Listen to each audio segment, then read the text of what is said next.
ભારતીય સંસ્કૃતિ છે ને એ વર્ષોથી ટકી ગઈ. યુરોપની અને વિશ્વની બધી સંસ્કૃતિઓ લગભગ નાશ પામી ગઈ, ખતમ થઈ ગઈ. એના પુરાવાઓ આજે ક્યાંય જડતા નથી.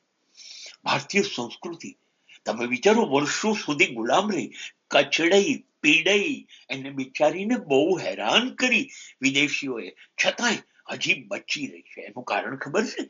આપણી પાસે આપણો આત્મા છે, રામાયણ અને મહાભારત, ગીતા.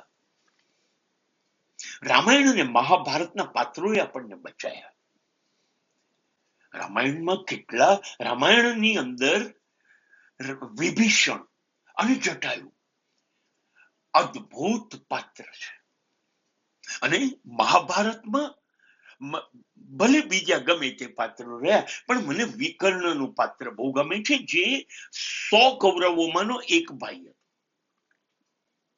વિકર્ણ 100 માંથી 99 કૌરવો જે વિચારતા હતા કે પાંડવોનું આપણે શાસન લઈ લઈએ, એમનો હક છે નથી આપવો, બસ આ ધર્મ. અને વિકર્ણ ઉભો થઈ ગયો સભામાં અને કીધું નહીં નહીં નહીં, એનો હક છે એને આપવો પડશે. કે નહીં, હા તો હું તમારી સાથે નથી, અને છોડીને કૌરવોને જતો રહ્યો અને જઈને પાંડવો સાથે રહ્યો. અને યુદ્ધ જ્યારે કુરુક્ષેત્રમાં લડાયું ત્યારે એ પાંડવોમાંથી લડ્યો. એવું જ થયું જ્યારે રાવણ સીતાને ઉપાડીને જતો રહ્યો ત્યારે એનો નાનો ભાઈ વિભીષણ રાવણને કહી દીધું, મોટા ભાઈ, આ ન ચાલી શકે, તમે કોઈની પત્નીને ઉઠાઈને લઈ આવો, એ કેવી રીતે ચાલે? એ આપણી માતા છે. રાવણે કીધું કે જો મંજૂર ના હોય તો અહીંથી નીકળી જાઓ. અને એ સોનાની લંકા છોડી અને જતો રહ્યો રામ પાસે. એવું એક પાત્ર છે જટાયુ. પક્ષી છે, ગીધ છે. એને જોયું કે દશાનન, રાવણ, રામની પત્ની સીતા, મારી માં, એને ઉઠાઈને લઈ જાય છે. પક્ષી ઉડે છે, રાવણ જોડે લડે છે, પાંખો કપાઈ જાય છે, મરણ તોલ ઈજા પામે છે, પણ લડ્યો. આ 3 પાત્રો જુઓ. નીતિ અને ન્યાય અને ધર્મ છે, એની સાથે રહેવું છે. વિકર્ણ અને વિભીષણ. ગમે તેટલી સંપત્તિ હોય, ગમે તેટલો લાભ હોય, નથી જોઈતો.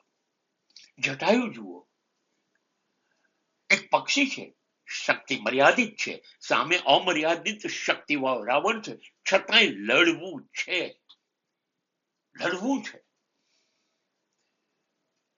દેશની અસ્મિતા ઉપર પ્રહાર છે, નહીં ચાલે. અને લડે છે અને જીવ આપી દે છે. મને શું શીખવા મળ્યું? મને શીખવા મળ્યું ન્યાય અને સત્યની સાથે રહેવું, ધર્મની સાથે રહેવું, લાભ મળે કે ના મળે.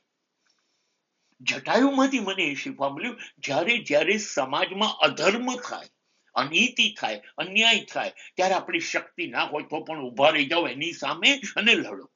આ જટાયુ. આ બધું ખોવાઈ ગયું છે આ સમાજની અંદર. તમને શું લાગે છે? અત્યારે ચારે બાજુ અન્યાય થાય છે, ચારે બાજુ અધર્મ થાય છે, ચારે બાજુ ભારતની સંસ્કૃતિની અસ્મિતાઓ લૂંટાય છે, ત્યારે આપણી પાસે કેમ વિભીષણ નથી? વિકર્ણ કેમ નથી? જટાયુ કેમ નથી? જીવ આપી દે, બધા લાભ છોડી દે, આ માણસો આપણી પાસે કેમ નથી? જટાયુ વિચારે છે મારે જીવ આપવો છે. અને આપણી અત્યારની માનસિકતા કઈ છે? અરે જેનું જે થવું હોય થાય, મારે શું?